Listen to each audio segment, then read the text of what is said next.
Hello, ladies and gentlemen. In this video, we will be discussing Joe Biden's first run for president. This is a part of a four-part series, which will go over all of his runs for office. So let's go on a trip together through history and learn about how Joe Biden's 1988 race went. We will try to figure out what went well for him, what did he campaign on, what ultimately led to his defeat or victory. After we talk about his campaign, I will tell you how the general election ended. So with that, let's finally get started by a quote from Joseph Robinette Biden Jr. "If I don't run for president, we'll all be okay." We start the story in 1983. Joe Biden has served already 2 terms as a senator and would be gearing to run for a third. The national election primary campaigns are starting up for both parties. However, Biden in the end, despite some of his campaign advisors urging him to run, doesn't. Walter Mondale is eventually nominated as the Democratic presidential candidate. However, during the Democratic Convention of 1984, there was actually a single delegate who nominated Biden for president, while the Republicans easily renominated Ronald Reagan for a second term. Reagan would go on to slap Mondale shit in the general election, easily securing a second term in an absolute landslide. This obviously shook up the Democratic Party. The Democrats were basically getting back-to-back slapped by Reagan. In fact, the Republicans were pretty much cooking them. Their last Democratic president was Jimmy Carter, but before him was Nixon, who served 2 terms as well as for his presidency, of course. So that means from 1968 to 1988, there was only one Democratic president. This led to a disarray in the party, leading many to rethink how Democrats should portray themselves on the national stage. Their one and only blessing was that now Reagan was term limited out, and now they just had to most likely face his vice president, which was George H.W. Bush, which in their eyes is a much easier candidate to face, because to be honest, he just didn't have the Reagan charm. This would heavily affect the Democratic primaries and drive in lots of contestants, as there was a good chance this would be the election to unseat the Republican incumbency. Now, with all that considered, we can go back to our protagonist I mentioned at the start, Joseph Robinette Biden of Delaware. The year is 1987. Joe Biden was only 44. By this time, he was married to his second wife, Jill Jacobs, and had 2 sons, Beau and Hunter, as well as a new daughter named Ashley, who was only 6 at the time. Biden lived comfortably with his family, with a steady income and a steady job as senator. Biden also loved his privacy and real estate. He would make deals fast, even if he didn't have the money, as in Richard Benz Kramer's book, What It Takes. Quote, "When Joe Biden gets going on a deal, he'll talk that deal until it's shimmering before your eyes, in God's holy light, like the Taj Mahal. Where do I sign?" Joe would get in a lot of tricky housing deals, and so on, which caused many in his campaign staff to get headaches. Biden lived in DuPont Mansion, nicknamed the Station. Biden managed multiple properties by juggling mortgages and getting loans. This is a minor detail, but some of his staff worried some of the property he owned would ruin his working-class image in the eyes of the voters. This wouldn't be an issue, as he was in a constant need of cash to maintain his own house and manage these risky real estate deals. But this is to show Biden was a man who was risky with money, and in turn risky and ballsy when doing politics. Let's actually get into Biden's run. First, let me tell you who ran his campaign, as well as his staff. Tim Ridley was campaign manager. Valerie Biden, his sister, was a manager. Larry Rask was press secretary. Todd Kaufman as campaign treasurer and fundraiser. He was also Biden's chief of staff in the Senate. Pat Cadell came back to work a miracle as he did in 1972. He was a pollster and advisor in that election. Doug Jones was a co-chair of the campaign. John Marshall was a political consultant. Thomas E. Dunline was a campaign strategist. Finally, Ro Klein as a speech assistant writer and advisor. He was Biden's policy advisor in the Senate for the Judiciary Committee. He would leave, though, in the summer. I won't go into detail about each and every one of the people I just named. All you need to know is that Biden's campaign managers and staffers were always arguing, and his campaign faced tremendous internal issues. The main 2 who fought would be Biden's friend of 15 years, Patrick Cadell, and his manager for the campaign, Tim Ridley. Despite being the manager, Tim couldn't get rid of Cadell, as he was too personally close to Biden, as well as he had a great record with Biden's upset previously mentioned in 1972. Back to the race of 1987, Biden would actually be convinced this time, unlike in 1983, by close friends and family to run. Even his son, Hunter, reportedly in the Times article said couldn't see him doing it some other time. Another thing I need to mention is Biden was known as a gut politician. He had balls, but gaffes just as big. He said things in the heat of the moment. It was a very stubborn man. But again, Biden was sold on the idea. Kramer writes, "He knew it was supposed to happen. Hell, it was a done deal. And then it wasn't imagination or even balls. Not to Joe Biden, it was destiny." So with that, Joe was in it to win it. I mean, why couldn't he? He won in Delaware against all odds. Biden believed he could do the same here.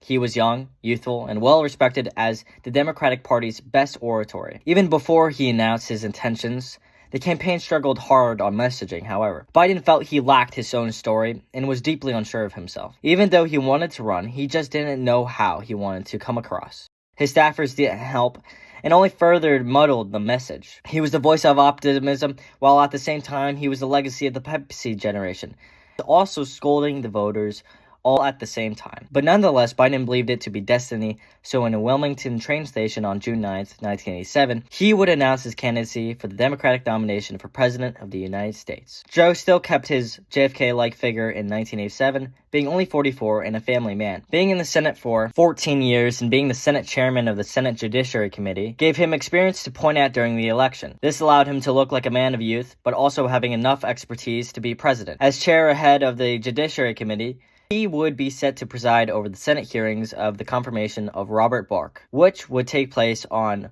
September 15, 1987. This was huge. Bork was extremely conservative and was Reagan's choice. If he were to be confirmed to the Supreme Court, he would divide the balance of the Supreme Court. This at first gave a boost to Biden's campaign as it brought more attention to the senator. But it also would go on to hurt him, which I'll explain exactly how it did later. Who the hell was running the Democratic primaries now in 1988 besides Joe? Well, you had the strongest candidate, Michael Dukakis, who was the governor of Massachusetts. You also had Gary Hart, senator of Colorado, who at first was actually ahead of Michael and was seen as the frontrunner up until his adultery scandal destroyed his campaign and he dropped out on May 8th, 1987, which would help Biden at first. Now, Gary Hart did re-enter in December with a very weak campaign. The other major players were Jesse Jackson, who would take the second place in the primaries. Then you had Al Gore, Paul Simon, and Dick Gutford. Now back to the start of the primary. How did Biden perform compared to all these challengers we just named? First, he did have an issue with name recognition, of course. Being mostly known in Delaware, he wasn't known nationally that well. However, he was seen as one of the strongest candidates who could take the frontrunner position from Dukakis. This was actually because of his fundraising ability, thanks to Ted Kaufman. He was able to raise $2 million, which was more than any other candidate except for Michael. What exactly did Biden campaign on? Where did he stand on the issues of the day in the late 1980s?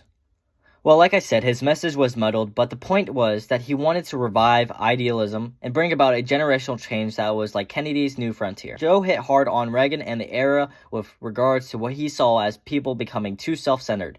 He argued for a greater community instead. The other critique on Reagan was on ethics of government, how he and Bush were involved in the Iran-Contra scandal, as well as opposing Reagan's self-defense plan nicknamed Star Wars. On economic issues, Joe was a moderate on trade, believing in a middle ground between protectionism and free trade. Biden supported more funding for education and child welfare. A more conservative position was the one he took on the war on drugs, which he supported. Overall, Joe Biden was a moderate with a mix of liberal and conservative policies, which made him very appealing as a Democrat for a country that had elected Reagan to 2 terms. Biden also received multiple endorsements. He was endorsed by local politicians like the mayor of D.C. and New Orleans, as well as national politicians like Senator from Hawaii, Daniel Inouye. State Governor of Mississippi, William Allen, endorsed Joe Biden as well. Joe would participate in the first primary debate on July 1st, 1987, at the Wortham Theater Center in Houston, Texas, which was a firing line special carried out by William F. Buckley. Let's just say, Biden didn't get too much good coverage from it. Right after the debate, Tom Shades from the Washington Post wrote in an article that, quote, "Unless we ditch television for the remainder of the campaign, quote, Biden will never be president." This was just the beginning of the news' harsh coverage of the young senator. The Joe Biden campaign was like his first Senate campaign, as it was managed by some of the same people. If you would like to learn more about that, how about you go check out my video on his first term in the Senate. So just like that campaign, Biden did as Biden did, campaigning on the ground in Iowa, giving rallies and meeting directly with the voters. During these long speeches at rallies, he would commonly talk off from prepared remarks. His staffers actually would warn people beforehand. While speaking from the heart, he was loose with citations. He would keep with his theme of generational change, though. Joe was a great speaker. It's what he was famous for. He could connect to the people he was talking to. In turn, they got what was called the Biden rush feeling, when they were so connected and inspired on what he was saying. But there were already problems. Joe would get massive headaches over his campaign, which made him carry a large bottle of Tylenol at all times to cope with. These headaches would all lead up to an incident on April 3rd when in a New Hampshire rally, he would get into a spat. He was accused of lying about his school record. With a flared-up headache, he snapped. I think I probably have a much higher IQ than you do. This was just the start. He was confirmed to be lying about finishing in the top half of his class and his IQ shortly after. Now, let's change the scenery.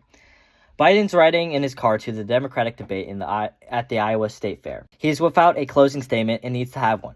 So Bill Schneider, who was an analyst I didn't mention for his campaign staff earlier, suggested quoting Neil Kinnock, who was the leader of the British Labour Party. Schneider had shown Biden a tape of the Labour leader giving a very impassioned speech. Joe thought it was simply amazing and would frequently use it on the campaign trail. However, during that time on campaign, he quoted him. This was not to be the case when Joe Biden made his closing statement that night at the debate. Right there on national TV, Biden was caught red-handed committing plagiarism. This would open the floodgates and be the start of the ultimate unraveling of Biden's campaign. To give you context, the press were hungry dogs after catching Gary Hart with another woman, forcing him to drop out.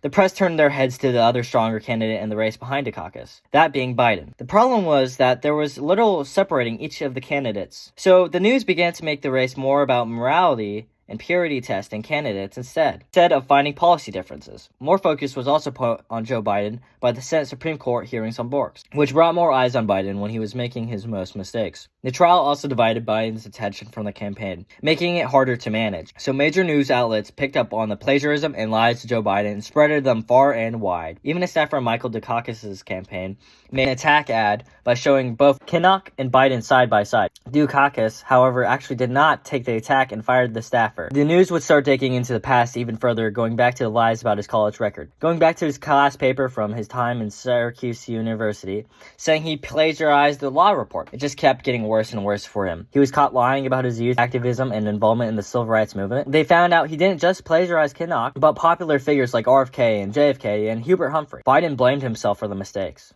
However, he said some of the quotes he plagiarized were so popular that he didn't have to cite the source for the people to know where the line was from, as well as his staff making mistakes in their writing and him reading exactly what they wrote, which in that writing they plagiarized from those legendary speakers. In the end, it was just all too much for the senator of Delaware to take. They were attacking his personal character, his integrity, which is what he valued the most, so he was already doubting whether to continue running in June. Biden's best friend Patrick Goodell wanted him to stay in the race to fight the accusations, and at first Biden fought back, saying the news was just too harsh and they were underestimating. But eventually, he was convinced to drop out by his campaign manager, Tim Ridley. He argued he needed to in order to keep his good image intact. It was a hard choice for him, especially since people argued that if Gary Hart could enter the race after a much worse scandal, why couldn't he? But he cared too much about his integrity and wanted to own his mistakes. So Joe Biden dropped out on September 23rd, 1987, in a meeting with the press. Biden would defend himself by saying, quote, "Now the exaggerated shadow of those mistakes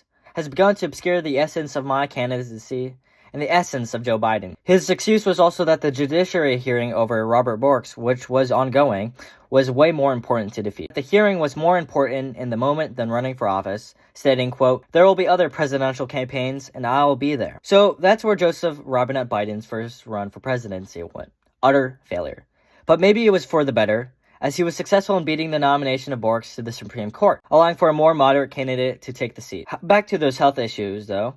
In 1988, Biden would suffer 2 brain aneurysms. He was rushed to the hospital.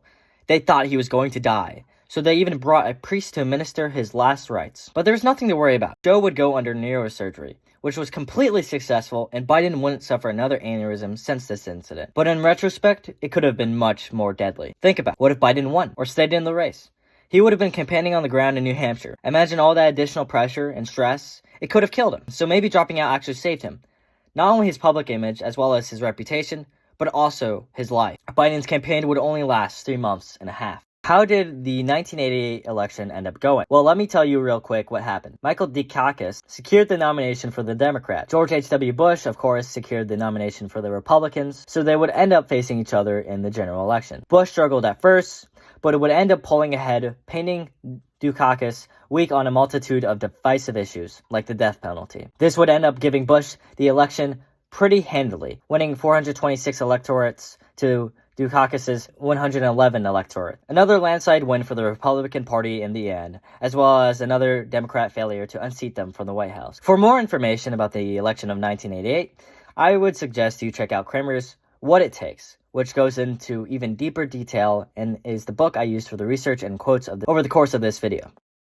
This video is a 4-part series, and we just finished the first chapter of our story with Biden's 1988 presidential run. The next video will be over Joe Biden's 2008 run. So stick out for that, I guess. And if you like the video, share it, like it, and yeah, that's pretty much it. Thanks for watching Bidenettes.